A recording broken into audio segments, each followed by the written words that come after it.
Bonsoir à toutes et bonsoir à tous, très heureux de vous retrouver pour ce nouveau Top 007. Et ce soir, nous allons parler un petit peu de marketing et en particulier de placement de produits. Alors, j'ai pris la décision de ne pas parler de voitures. Des marques comme Lotus, comme Aston Martin, comme BMW, etc. Ça fera peut-être l'objet d'une chronique un petit peu séparée, mais qui ne sera forcément pas un top 7. Et puisqu'on parle de marketing et de placement de produits, pour ceux qui ne l'ont pas lu, je vous rappelle qu'il existe chez toutes les bonnes librairies en ligne ou éventuellement en occasion, le livre de notre ami Guillaume Evin, Goalmaker, qui est sorti aux éditions Fayard en 2002 et qui explique par le menu comment s'est mis en place progressivement le placement de produits au sein de la saga James Bond. Alors déjà, ce qu'il faut savoir, c'est que le placement de produits dans les premiers films de la série n'était pas formalisé, n'était pas professionnalisé. C'est vraiment à partir de Moonraker en 1979 que tout ça s'est mis progressivement en place. Avant ça, le placement de produits, c'était un petit peu erratique. C'était un deal de, on va dire, de gré à gré. On plaçait un écran de télévision, on plaçait un ordinateur, on plaçait éventuellement une montre ou un stylo, etc. Disons qu'il n'y avait rien de formalisé. C'était un côté très, je dirais, pas artisanal, mais disons, pas amateur non plus. Mais disons que c'était... voilà, c'était pas vraiment de l'industrie professionnelle, c'était pas vraiment essayer de viser des publics avec des cœurs de cible, etc. La famille, deux enfants, voilà, etc. Toutes les topologies de clientèle qui peut exister. Je ne suis pas spécialisé d'ailleurs en marketing. Et justement, ce qui est intéressant de voir, c'est que depuis 1979, on a vu progressivement le placement de produits prendre de plus en plus de place au sein de la saga. De sorte qu'on a parfois l'impression que finalement les films sont cassés dans leur rythme à cause de gros plans sur certaines marques, sur certains articles, sur certains produits. Et ça peut rebuter certaines personnes. À titre individuel, moi, ça ne me dérange pas. Maintenant, tout dépend du concept de la scène. On pourrait par exemple prendre cet exemple-là.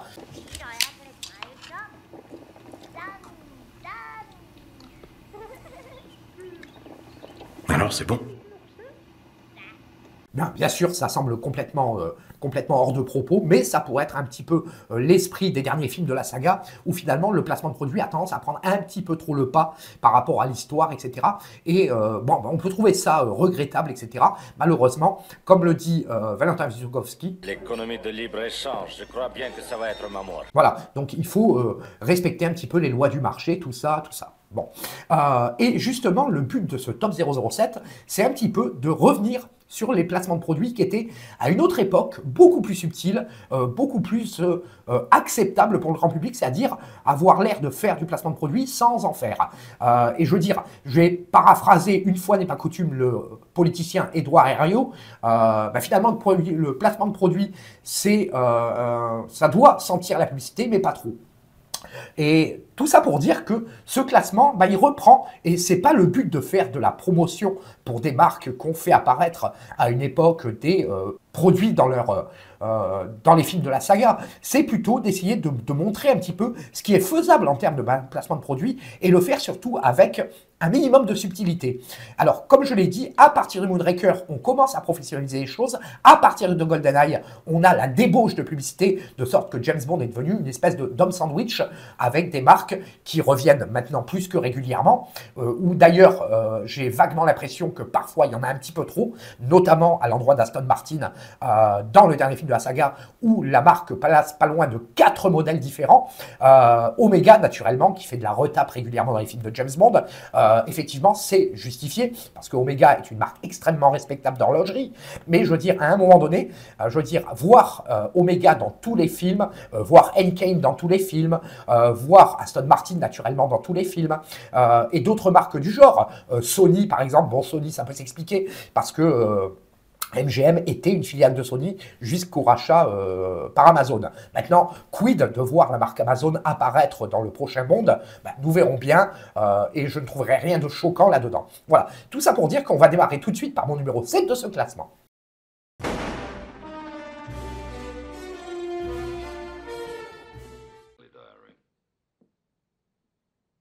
Bollinger, if it's 69, you were expecting me.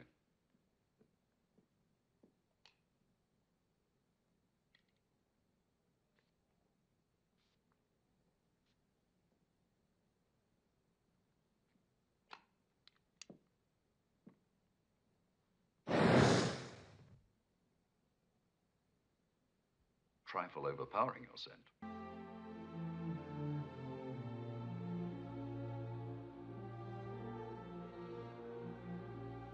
Where are you planning on going from here? I'm not planning on going anywhere. Pour mon numéro 7, j'ai choisi naturellement une séquence du premier film qui a initié quelque part le placement de produits professionnalisé dans les James Bond. Naturellement, Moonraker. Moonraker, la séquence de l'hôtel Danieli, c'est du placement de produits qui n'en a pas l'air, mais c'est pas loin de 5 marques qui apparaissent, dont 3 marques françaises. Tout d'abord, au début de la séquence, les champagnes Bollinger, qui accompagneront James Bond à partir de 1979 jusqu'au dernier film. Bon, cela dit, là, la référence est relativement subtile, mais un peu moins que dans mon classement suivant. Vous verrez bien de quoi il s'agit. Après, on a naturellement toute la gamme de parfums et de maquillage de Christian Dior, remarque française. Puis après, un petit peu plus loin dans la séquence, on a l'arrivée de l'ouverture du tiroir avec le billet Air France, le paquet de Marlboro et plus tard un gros plan sur la bagagerie de Hollywood Head qui est fourni par le maroquinier et styliste Ferragamo, qui a notamment chaussé Roger Moore pendant quasiment toute la période où il a assuré le rôle. Et justement, voilà, ce genre de placement de produit, c'est typiquement le genre de placement de produit qui est intelligent, parce que ça n'a pas l'air d'être de la pub, mais c'est de la pub qui est déguisée, c'est discret, ça passe bien, etc. Ça donne un sentiment de luxe, parce qu'effectivement, on n'a que des grandes marques, et naturellement, là-dedans, il y a quand même le cas d'Air France, qui est un petit peu particulier. Il faut quand même savoir que le premier plan qui a été tourné, ce n'était pas avec un billet Air France, parce que visiblement, l'accord avec Air France n'était pas totalement finalisé. Bon, on verra plus tard dans le film apparaître le Concorde d'Air France, et ça aussi, je vais y revenir. À l'origine, c'était Alitalia. Et d'ailleurs, il existe même une photo de production qui fait apparaître le billet d'Alitalia à côté du paquet de Marlboro dans le film. Et donc voilà, ce genre de placement de produit, c'est relativement intelligent, c'est bien foutu. Il n'y a absolument rien à dire. Et voilà, donc c'est exactement ce qu'il faut. C'est pas forcément des gros plans bien insistants, citer les marques, en parler, un petit peu à l'instar de ce qui avait été fait dans Casino Royale avec Daniel Craig, avec la séquence du train, avec la montre de Bond, Rolex, non, Omega, oui, magnifique. Voilà, là c'est limite trop. Pareil pour Bollinger, Bollinger Champagne, je veux dire, le gros plan dans l'accoudoir central de l'Aston Martin DB5 dans GoldenEye. Là, je trouve que c'est, je dirais pas too much, mais disons que c'est un petit peu abusé, c'est un petit peu excessif. Bon, cela dit, il faut partir du principe que les films coûtent de plus en plus cher et que les campagnes marketing, si ça peut aider à financer les films, c'est pas plus mal. Et Moonraker, pourquoi ça a été le début quelque part du placement de produit? Parce qu'il faut quand même se rappeler que Moonraker, historiquement, a coûté 2 fois plus cher que L'espion qui m'aimait, qui avait été réalisé 2 ans plus tôt. Et je veux dire, avec un budget de 34 millions de dollars, effectivement, il ne suffisait pas des fonds d'Eon Productions et des artistes associés, filiale française de United Artists, il fallait trouver des autres sources de financement. Et effectivement, le placement de produit était pour le coup une très bonne occasion d'être récompensé quelque part pour avoir mis un parfum par-ci, un billet d'avion par-là. Voilà, en fait finalement c'est toute une logique financière et marketing et économique. Et ça peut parfaitement se comprendre.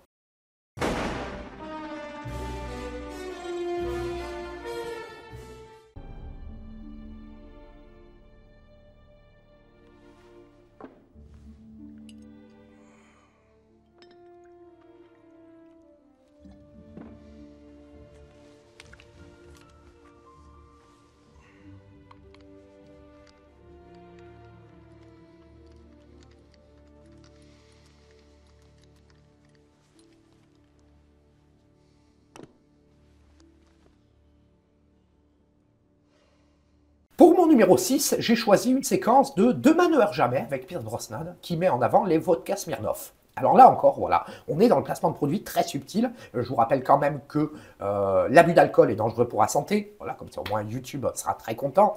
Et accessoirement, je respecte totalement la loi E20.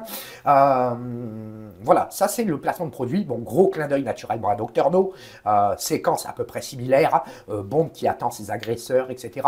Et je veux dire, voilà, la façon dont c'est filmé et le fait que la bouteille soit filmée de dos, mais qu'on voit clairement la marque, c'est l'archétype du placement de produit qui est bien intégré dans un film. Bon, effectivement, Bond, on connaît un petit peu son côté alcoolique, qui était présent dans l'œuvre de Fleming, qui a été énormément présente d'ailleurs dans la période Daniel Craig. Mais je veux dire, voilà, l'époque Brosnan aussi a marqué ce côté-là, avec on peut être alcoolique, on peut aimer les bons alcools, etc., à condition de choisir de la qualité. Et effectivement, Smirnoff a quand même une très bonne réputation en matière de vodka. Bon, il en existe des meilleurs, mais disons que c'est celle qui est, on va dire, la plus connue au monde. Et disons que si on devait demander à un passant dans la rue de citer une marque de vodka, bah, il y a fort à parier que 90% des gens citeraient la marque Smirnoff. I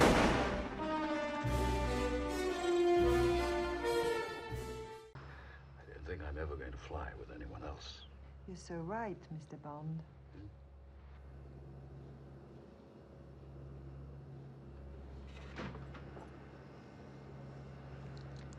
This is where we leave you, Mr. Bond. A little premature, isn't it?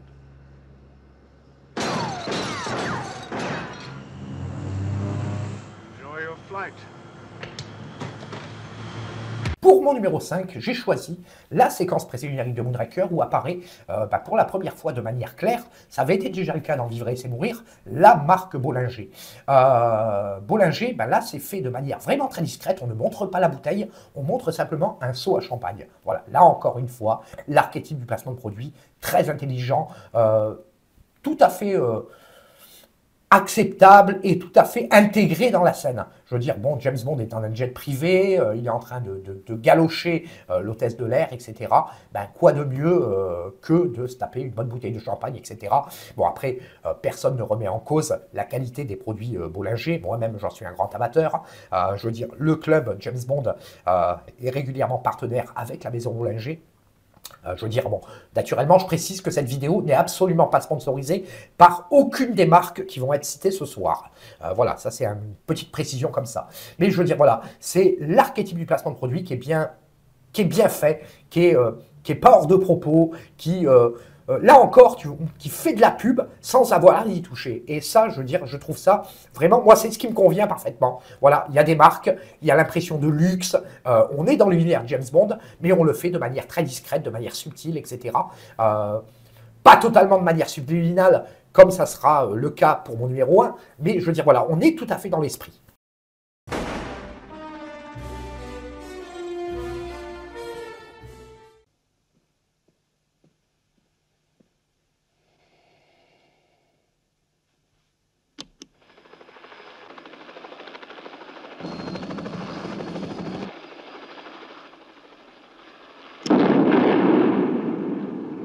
Cancel transfer of $20 million. Inform next of kin that a tragic accident has resulted in the deaths of Professor Markowitz and Dr. Beckman. The funeral was at sea. Pour mon numéro 4, j'ai choisi la marque Sony dans L'espion qui m'aimait. Alors là, on était à une époque où, comme je le disais en ouverture de cette vidéo, on était sur un placement de produit un peu plus erratique. Sony avait déjà été partenaire de James Bond dans Ennui deux fois, notamment avec le système de visioconférence avec Tigre, etc. Je ne sais pas si vous vous rappelez, le magnétoscope, les caméras, la caméra frontale qui équipe la petite Nelly, ce qu'il y a à l'intérieur de la Toyota 2000 GT, etc. Voilà, Sony, historiquement, a toujours été un partenaire de James Bond. Il est apparu dans Ennui deux fois, dans L'espion qui m'aimait. Il est apparu plus tard dans Octopussy, notamment avec le système de captation vidéo qui permet de transmettre les images sur la Seiko Sport 100 de James Bond, la célèbre montre sortie en 1982 avec l'écran LCD, une innovation unique à Seiko, parce que dans la vie, il n'y a pas que Omega, il n'y a pas que Rolex, il y a aussi Seiko, je veux dire, et j'en suis le parfait exemple. Voilà, donc je veux dire, voilà, ça c'est l'intégration bien foutue, etc. Finalement, quoi de plus logique? Stromberg, finalement, ne fait confiance qu'à ce qui existe de mieux en matière de technologie vidéo. Il faut quand même se rappeler que Sony a été une des premières marques au monde, avec JVC, à démocratiser le magnétoscope. L'un avec le VHS, l'autre avec le Betamax. Malheureusement, bon, l'un a supplanté l'autre, mais ça pourra faire l'objet aussi d'un grand débat, d'une grande discussion, etc. Je connais un petit peu le sujet. Voilà, bon. Malheureusement, c'est le VHS qui a gagné, c'est JVC qui a remporté la mise, et tant pis pour Sony. Sony, de toute façon, n'en sera pas à son premier échec. Je veux dire, ça a été le cas du Betamax, mais ça a été plus tard le cas du DAT, etc. Et voilà, bon, cela dit, il n'en demeure pas moins que Sony aujourd'hui aujourd'hui est une marque reconnue et qui est un des plus gros vendeurs de consoles de jeux vidéo à travers la planète.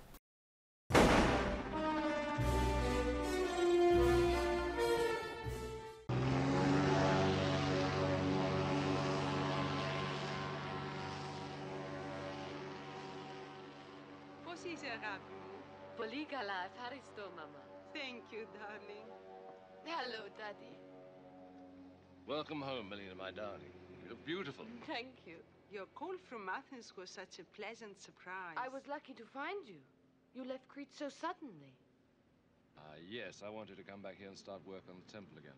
You between jobs? Only for a few days. I'll lend a hand if you want. Darling, it's beautiful. Thank you. Et on enchaîne sur mon numéro 3 avec la marque Guy Laroche dans Rien que pour vos yeux. Alors là, j'ai l'impression qu'on commençait déjà à changer de paradigme après Moonraker. Effectivement, bon, la présence de Guy Laroche est vraiment pour le coup extrêmement discrète.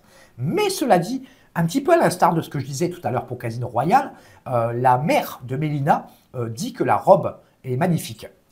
Et d'ailleurs, Guy Laroche sera lié souvent dans les années 80 au domaine de l'espionnage, notamment à l'arrière des couvertures des bouquins de Gérard Duvillier SAS, où il y avait des énormes publicités sur l'arrière des couvertures avec le parfum Drakkar Noir, qui est probablement le parfum le plus connu de la marque Guy Laroche. Je veux dire, mais là encore, on reste dans quelque chose de relativement discret, relativement subtil, ça passe bien, etc. Je veux dire, en plus, il y a un jeu de couleurs qui est très intéressant. Je veux dire, bon, le directeur photo, rien que pour vos yeux, je ne vais pas revenir dessus sur son travail. Je veux dire, ce sac vraiment très coloré qui contraste avec la tenue blanche de Mélina, c'est bien foutu. À l'arrière, on voit le logo, à l'arrière du sac, on voit le logo des parfums Guy Laroche. À l'avant, la marque Guy Laroche couturier. Je veux dire, la robe, je veux dire, je n'ai pas trouvé la référence, mais je veux dire, bon, c'est vraiment, voilà, c'est le placement de produit vraiment très intelligent, c'est bien foutu, etc. En plus, c'est un présent qui a l'air d'être d'un prix relativement élevé. Je veux dire, voilà, ça, mais on sent clairement qu'il y a déjà quelque chose qui commence à changer dans le marketing Bond. Je veux dire, il y a quand même une petite phrase qui fait la différence, parce qu'on montre la marque et on dit que le produit est magnifique. Voilà, on n'est plus dans le domaine du subliminal, mais voilà, pour le coup, vraiment, il y a quelque chose de différent. Mais cela dit, là encore, le placement de produit passe bien, etc. En plus, c'est une marque qui n'était pas coutumière du cinéma, etc. Encore que, en 1972, dans Grand Blond avec une chaussure noire, c'est quand même Guy Laroche qui avait dessiné la robe de Mireille Yark, celle qui a le dos complètement découvert. Pour ceux qui ont la référence, je vous mets quand même une photo à ma droite ou à ma gauche, je verrai en fonction du cadrage. Voilà, donc Guy Laroche et le cinéma, c'était pas coutumier, mais c'était quand même quelque chose qui était arrivé. Mais Guy Laroche dans un James Bond, c'est arrivé une seule et unique fois.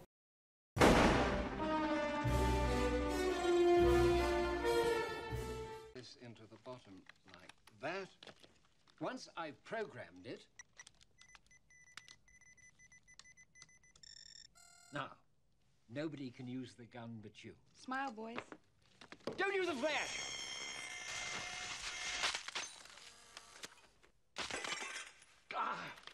Stop fiddling about with things you don't understand. You might easily have killed him. That's odd. Pour mon numéro 2, alors là, on est autrement que dans le domaine du subliminal.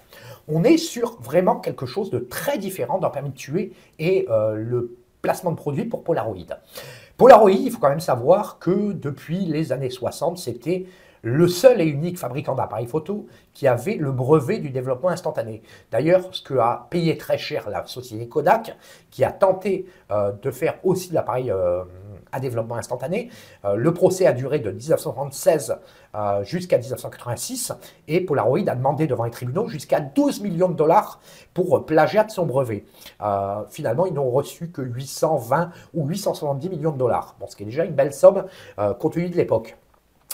Mais dans la séquence de Permis de tuer, bon, on sait très bien que c'est un Polaroid Image System, parce que finalement, il n'y a que Polaroid qui fait du développement instantané. Mais je veux dire, là, on n'a même pas besoin de citer la marque, on n'a même pas besoin de la montrer. Rien que montrer l'appareil photo, ça suffit. Et ça, honnêtement, c'est du domaine du génie. On sait que c'est un Polaroid, on n'a pas besoin de le dire, on n'a pas besoin de le montrer. Simplement montrer l'article suffit à lui-même. Et ça, je veux dire, là, par rapport à ce que je disais tout à l'heure, on est carrément dans le placement de produit quasi subliminal. Bon, après, toute la scène, est intéressante parce qu'on fait de la publicité aussi pour une marque de cigarettes, pour une marque de dentifrice, etc. Un petit peu à l'instar de ce qui avait été fait pour Moonraker. Mais là encore, voilà, c'est du placement de produit vraiment très intelligent qui n'a pas l'air d'en être. Et moi, honnêtement, c'est exactement ce que j'aime.